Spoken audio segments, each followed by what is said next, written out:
बहुत समय पहले एक हरे भरे और रहस्यमयी जंगल के पास 4 मित्र रहते थे। वरुण, ईशान और आर्यन महान विद्वान थे जिन्होंने सालों तक प्राचीन ग्रंथों और मंत्रों का अध्ययन किया था। उनका चौथा मित्र विवेक किताबों में तो उतना निपुण नहीं था, पर उसकी व्यावहारिक समझ और बुद्धि बहुत तेज थी। एक दोपहर जंगल के बीच से गुजरते हुए उन्हें एक साफ जगह पर किसी जानवर की सफेद हड्डियां बिखरी हुई मिली।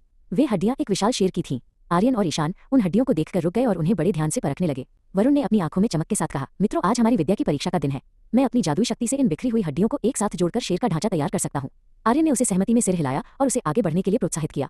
वरुण ने एक शक्तिशाली मंत्र पढ़ा और देखते ही देखते सारी हड्डियां हवा में तैरने लगीं और एक पूर्ण कंकाल का रूप ले लिया। ये देखकर ईशान बहुत प्रभावित हुआ और बोला, अद्भुत, अब मैं अपनी विद्या से इसके ऊपर मांस, रक्त और खाल चढ़ा दूंगा। जैसे ही ईशान ने अपना जादू शुरू किया, कंकाल पर मांसपेशियां और सुनहरी खाल आने लगी। आर्यन ये सब देखकर बहुत खुश था और अपनी बारी का इंतजार कर रहा था। लेकिन विवेक को ये सब देखकर डर लगने लगा और उसने अपने मित्रों को चेतावनी देने की कोशिश की। विवेक चिल्लाया, रुको, तुम लोग क्या कर रहे हो? ये एक शिकारी शेर है। अगर तुमने इसमें जान डाल दी तो ये सबसे पहले हम पर ही हमला करेगा। लेकिन उसके मित्रों ने उसकी बात को अनसुना कर दिया। अपनी जान बचाने के लिए विवेक भागकर पास के एक ऊंचे बरगद के पेड़ पर चढ़ गया। नीचे जमीन पर ईशान और आर्यन अपनी सफलता के करीब थे। आर्यन ने कहा, तुम डरपोक हो विवेक, देखो अब मैं इस शेर में प्राण फूंकने जा रहा हूँ। ईशान उसके बगल में खड़ा होकर मंत्रों का उच्चारण करने में उसकी मदद करने लगा। जैसे ही आर्यन ने अपना अंतिम मंत्र पूरा किया, शेर की आंखों में एक भयानक लाल चमक आ गई। शेर ने एक लंबी और डरावनी दहाड़ मारी जिससे पूरा जंगल गूंज उठा। वरुण, जो सबसे पास खड़ा था, शेर की दहाड़ सुनकर कांपने लगा और डर के मारे वहीं जम गया। भूखे शेर ने सामने खड़े तीनों विद्वानों पर हमला कर दिया। उनके पास किताबी ज्ञान तो बहुत था, लेकिन उस भयानक खतरे से बचने का कोई अनुभव या व्यावहारिक बुद्धि नहीं थी। आर्यन ने भागने की कोशिश की, लेकिन शेर बहुत ही फुर्तीला और घातक था। जब शेर वहां से चला गया, तब विवेक धीरे धीरे पेड़ से नीचे उतरा।